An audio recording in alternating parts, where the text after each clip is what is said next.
Bayley is said to be scheduled for this year's SummerSlam. Elsewhere, a top AEW star is apparently out for a whole year, and we have potential spoilers for the Ring of Honor Death Before Dishonor main event. More on that later on. Hello everybody, it's Jack and Ross here with some lovely wrestling news. We're going to start off with, is she one of your gals in the wrestling? Do you love Bayley? Why aye? Yeah. Who doesn't love Bayley? We all love Bayley. Well, maybe Sasha Banks doesn't because they had a big feud, obviously. Yes, and of all course. that sort of stuff, so I don't know. But everyone seems to enjoy Bayley, and according to PW Insider, she could be returning very, very soon. PW Insider Ross said what? For those who have asked, which is just about everybody who lives on Twitter, I've learned about the status of Bayley and when she's slated to return to WWE programming, PWInsider.com has learned she's scheduled to be in Nashville for SummerSlam weekend. Oh, it's very exciting because, of course, Bayley's been out for quite a long time now, nearly about a year.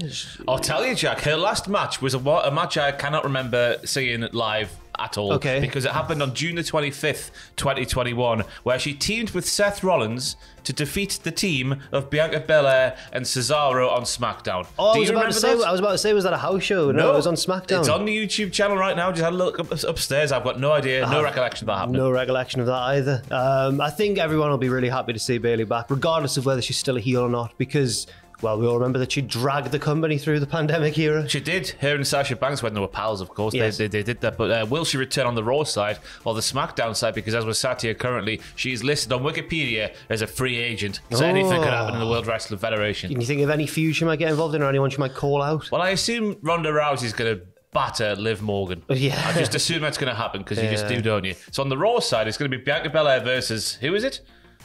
I've been away for a week, I don't know. I've forgotten who it is. Maybe she could insert herself there. I've got no idea. Okay, well, we'll wait and see, but it's promising news for Bayley fans anyway. In sad news, though, heading over to AEW now, a top star is out of action for 8 to 12 months, according to Fightful Select. Who is it, Ross? It's Santana. Proud and powerful. If I'm going to be proud, then I'm going to be powerful. Yeah, absolutely. It's a shame. And it's before we talk about the injury, it's a weird one. What do you make of this all the rumors and stuff that he's not really part of their plans anymore? Because it seems to all be about Ortiz. They don't really interact much anymore. Eddie Kingston's always going, Ortiz, you're my favourite you. It's weird how it's gone down. Obviously, Proud and Powerful were and are probably still a fantastic tag team, despite what Conan said last week. We just said they're not getting along. Oh, right. There must be something to that because we had a little deep dive on the podcast last week. Oh, right, And okay. their last 2-on-2 tag team match wasn't even in AEW. It was on February the 19th, and I'm going to let you try and pronounce that paragraph there because I can't for the life of me. It's too early for this. Is that this paragraph here? Yes, that is. Oh, well... What did they wrestle, Jack? Who did they wrestle? Apparently, Santana Ortiz's last 2-on-2 tag team match, of course, not including like blood and guts and that sort of thing,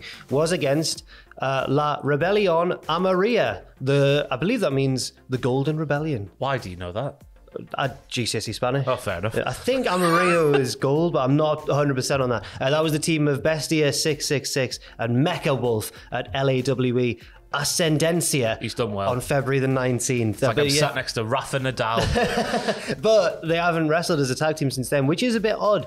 And Santana has been putting these random days, like 100 and whatever days on Twitter. So it looks like he's counting down to something. It either could be, I don't know how many days 8 to 12 months is, and if it matches up to the amount of days he's been put on Twitter, or maybe it could be his AEW contract coming up. But it is very weird how it's all just sort of unraveled for them. It's a very weird one. Of course, a lot of people noticed he was injured in the blood and guts match. I think he didn't appear on top of the cage at the end when they were all like, yeah. His knee was hanging off. Right, was that? Well, since then, Fightful Select is saying that AEW sources have indicated that he sustained an ACL injury.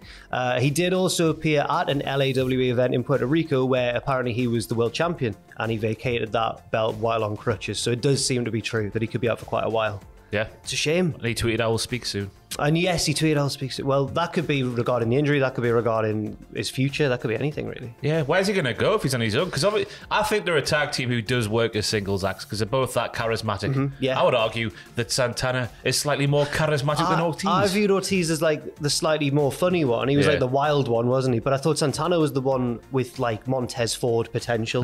But apparently, I don't know where he'd end up really. He'll just run Puerto Rico for the rest of his career. Fair enough. LAWE. Weird news now, and since I've been away, I've just caught snippets of this when I've been checking Twitter, and I don't really get what's going on. Well, basically, Michael Elgin apparently stole some protein powder or something from a shop in Japan. Right. And now Michael Elgin has denied stealing some protein powder from a shop in Japan. So he's been wrestling for Pro Wrestling Noah, but they reported that he'd not be appearing at an event that they had planned. And then BodySlam.net said that, yeah, he'd been arrested for stealing protein powder and could be facing up to 5 years in jail. But then Elgin's responded to this on Twitter. He has. I'm not going to bother saying what happened, but I am going to say I was not charged for stealing protein. I'm not charged at all. I'm not facing jail time. I'm also not deported. I'm going to Canada to be with my family after the passing of an extremely close family member. If that's true, then commiserations to Michael Elgin, but I really don't understand what's going on. It's a very curious one. It just seems to happen to him, doesn't it? Well, yeah, I think that might be stuff. why, even if it's true, it seems like a bit of a boy who cried wolf scenario, because there's been lots of weird incidents with Michael Elgin in the past. Hopefully everything's all right. I'm glad that he specified he didn't steal any protein, so we can rule out protein powder, but also chicken, lamb, meat. Oh, wow. All the proteins. Yeah, he didn't get arrested for stealing any protein. Falafel? Eggs.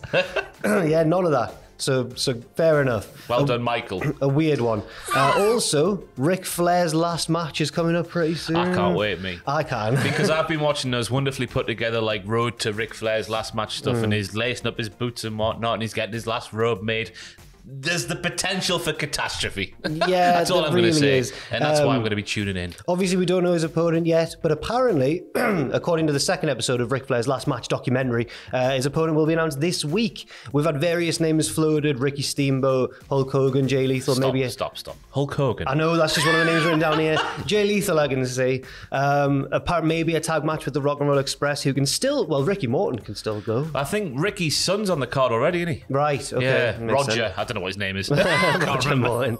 And some are apparently speculating that Flair's recent comments towards Chris Jericho could be teasing Jericho as his last match opponent. What was that about? Oh, when he's in his red wine suit saying, on Dynamite. Who do you think? You're just a wannabe me. But Ric Flair's taken pot shots at people out of the blue before. Yeah, well, Becky Lynch can't call herself the man because Ric Flair was the man for a while. But I would assume it's going to be Jay Lethal just because of the way that they were training together. Obviously, that's how Ric Flair's been getting back into ring shape. Has been training with Jay Lethal. Then they had the very public falling out, and then we'll never work with you again. You won't be on my card. So the story writes itself, is what I'm saying. And also, Jay Lethal's the sort of wrestler where he's like, about as safe a pair of hands as you can get, maybe. Either that, though, we could have someone aligned with Jay Lethal take him on, that man being Satnam Singh, and that is the match I would like to see. He's Ric Flair's last opponent. Last man ever. Just chop on top of the head, pin on the chest, go home, Rick, have a nice life. One thing before we move on from this story, do you think he'll win? Flair? Yeah. I mean, his boots for the match are going to be purple, so we all know what that means. What is when he wears red that he loses? Yeah. Oh, he's got to lose. He's got to.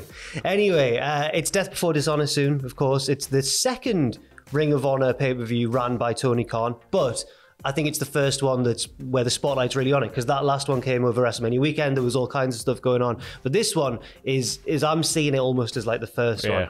And Jonathan Gresham, who is going to be defending the Ring of Honor title against Claudio Castagnoli at the event, competed on the. This is possible spoilers. If you don't want spoilers, spoilers. We'll see you later if you don't want the spoilers. But he competed on the AEW Dark Tapings without the belt with him. Yeah, so it all depends when this Dark Taping, this Jonathan Gresham match where he doesn't have the belt, when that's going to air. If it's after the event, we know who's losing. If it's before the event, he just forgot his title, which I don't believe he would do. Yeah, so it's basically a case of waiting to see when that match that was taped is going to air. Yeah. And if it's before the event, if I was TK, I think I'd just give him the jobber entrance, either or. Have him come out live with the belt, then hide it away for the match at ringside or whatever. Yeah. And you don't want to risk this happening. I don't know. It's like a Lex Luger situation, isn't it? When Luger had the title before the match and then didn't win the match and then didn't win the title. This is the other way around. I wouldn't be surprised if Claudio ended up winning. No, not at all. He's the bigger name. Bigger man as BCC, well. But also, yeah, because I can see Brian coming back, Brian Danielson, and being like, "That's my belt." Here? Well, no, because Brian brought him in, didn't he? They're pals. But then he might be like, "Oh, you've got my belt." Oh, I don't know. It's going to be interesting anyway. I'll have to wait and see. Anyway, lots more wrestling news coming up later on the channel, and lots of other great content as well throughout the week. I've just jumped back into it, and I'm not certain what's scheduled. There's a list tonight. Oh, thank you. That's the one. There's a list tonight. Thank you very much, everybody, and we'll see you very soon.